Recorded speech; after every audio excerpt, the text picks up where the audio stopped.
22 एकड़ का टुकड़ा किसी और ने खरीद लिया, मेरे भाई ने शुफा कर दिया, शुफा हमारे हक में अब हो रहा था, इधर से मुझे अटैक हुआ, नगद दफा करो, ये भी कुछ शायद मगर से लड़ दे लै जाओ मैं तुम लै जाओ, तोनों मुबारक सानू साड़ी अपनी काफी। कर्रर हो बिल फना, इसे मनवा के तुझे मरना है, इसे मनवा के तुझे छोड़ के जाना है। तो इतना मैंने मसरूफ वक्त गुजारा, लेकिन उस वक्त जो सबसे ज्यादा गम था मुझे वो उन घड़ियों पे था जो गफलत में चली कि हाय इतनी देर रात मैंने तहज्जुद नहीं पढ़ी, मैंने ये नहीं किया, मैंने वो नहीं किया, मैंने वो नहीं किया, हाय काश मैंने वो किया होता, तो अब अगर मेरे जाने का वक्त वाकई आ चुका है तो ये भी मेरा एक सरमाया होता, खाली हाथ तो ना होता।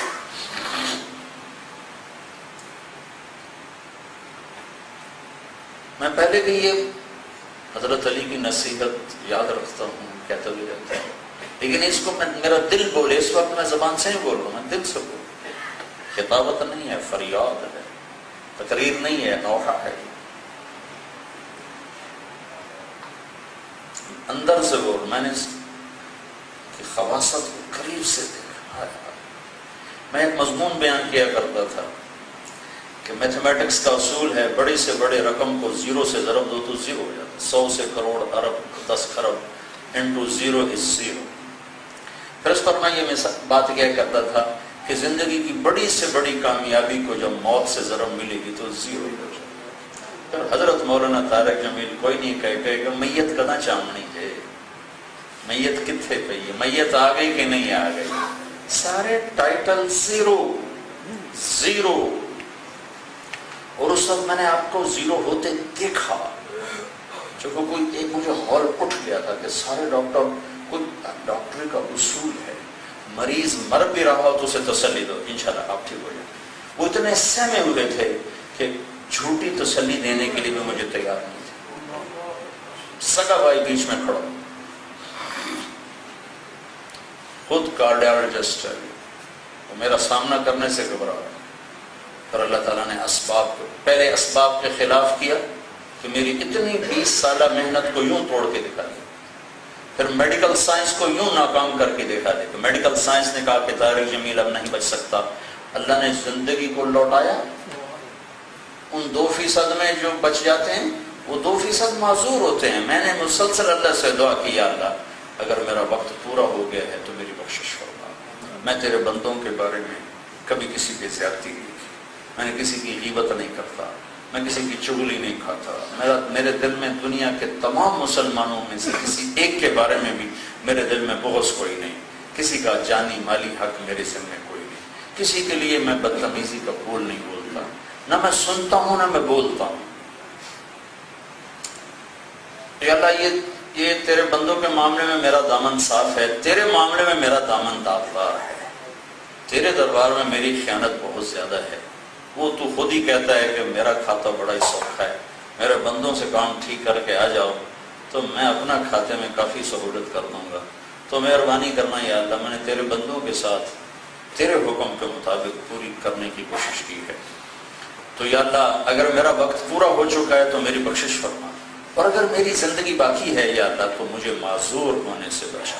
ये दुआ मैंने मुसलसल मांगी, या अल्लाह मुझे माजूरी से, चूँकि मेरा भाई दिल का डॉक्टर है, मैं उससे सुन इतना डरा हुआ था कि उन्होंने अटैक हुआ, उसका दिल फैल गया, और फेफड़े में पानी बढ़ गया, तो टुरना औखा हो गया, सा औखा हो गया। मैं कहा या अल्लाह ये ना हो मेरे साथ, उठाना है तो उठा ले, तेरी मर्जी है, बचाना है तो फिर मुझे माजूरी से बचा। अल्लाह ताला ने ऐसे मिनटों में बीमारी को बाहर धक्का दिया। एक डॉक्टर अशरफ हैं, प्रोफेसर, कहने लगे मौलवी साहब आपकी सारी बीमारी में हर मिनट में मेरा ईमान का लेवल अप जा रहा था। मैंने किस लिखा कि हर जगह हमारी मेडिकल साइंस के खिलाफ हो रहा था, हर जगह मेडिकल साइंस के खिलाफ हो रहा था, कैसे हमारा ईमान मुसलसल अप जा रहा था, अब जा रहा था, ये क्या हो रहा है, ये क्या हो रहा है, ये कैसे हो। स्टैंड डाला। फिर उसके बाद मुझे लाहौर मेरा भाई अपने हॉस्पिटल में ले गया, तो वो एको में मेरे करना था कि दिल की आप कैफियत क्या है, तो वो मशीन पे आना नहीं चाहता था। वो उसके कोलीग हैं तारिक शफी हारून, कहने लगा तुम देखो मैं नहीं चाहता, मुझे डर लग रहा है कि पता नहीं दिल के पल्ले की शय। تو انہوں نے کہا تو بھی آ جا، پہلی بھی تو اللہ نے معجزے دکھائے، اب بھی معجزہ ہی ہوگا، آ جا۔ تو تینوں نے مل کر دیکھا تو دل صحیح سلامت۔ تو میرا بھائی کہنے لگا لگتا ہے کوئی فرشتے اندر ہی پارا ہوتے آئے نہیں تو ان تو پلے کا نہیں رہا۔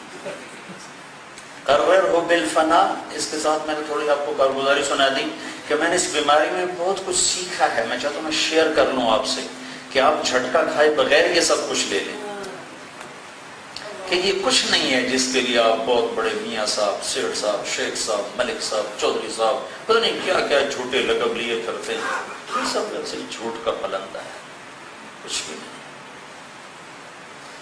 تسلی نے فرمایا اس سے منوا کے تجھے مرنا ہے۔ میرے اللہ نے مجھے منوایا کہ ہاں واقعی طارق امیر موت حق ہے، مرنا ہے، اور ابھی اگر میں مر جاتا ہوں تو میں مٹی کا ڈھیر ہوں، میرے پاس کیا ہے، کچھ بھی نہیں۔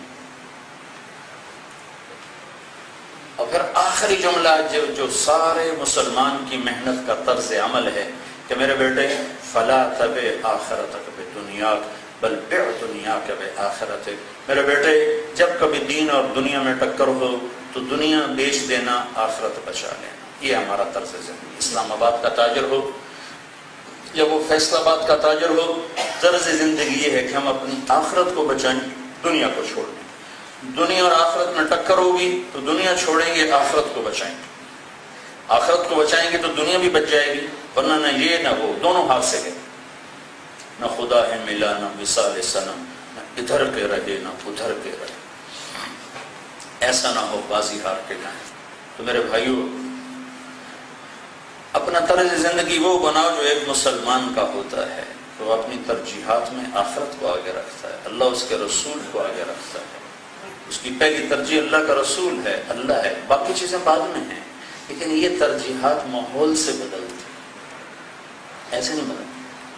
2001 میں سعید انور نے میرے ساتھ 3 دن لگائے، پہلی 3 دن، تو میں نے پوچھا کیا فائدہ ہوا؟ کہنے لگا ترجیحات بدل گئی، ترجیحات بدل گئی۔ پہلے شوق تھا کوئی ریکارڈ قائم کروں، اب شوق ہے کہ بخشش ہو جائے، بخشش ہو جائے۔